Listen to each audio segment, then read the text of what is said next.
Write down. Another one. Cost price of two products are same. Cost price of two products are same. Question 1. Profit percentage is 20%. Loss percentage is 25%. Loss percentage is 25%.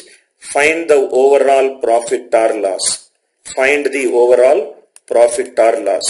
No formulas. Please don't say me answer using formulas. If you want it, keep it with you. If you ask me how will you solve, Anil Nair sir, this is the way I solve. 20% is 1 by 5.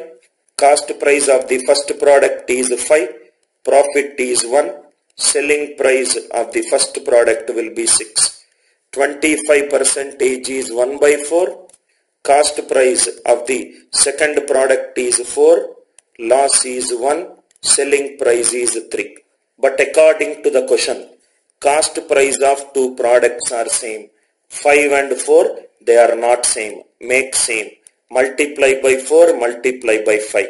This concept is used if the cost price of 3 products are also same.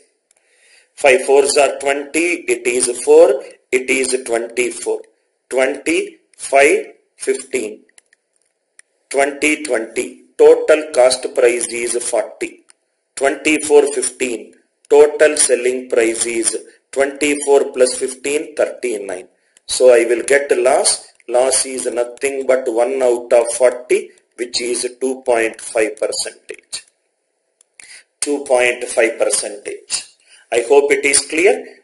20% is 1 by 5. 5 1 increase. Selling price is 6. 25% is 1 by 4. 4 1 decrease. Selling price is 3. 5 and 4 multiply by 4 multiply by 5. 24 24. 25 15. 20 plus 20, total cost price is 40, total selling price is 39. Cost price 40, selling price 39, loss is 1 by 40. 1 out of 40 is 2.5%. I hope you are all with me. Same question. Please write down, sir. I hope it is clear, right, sir?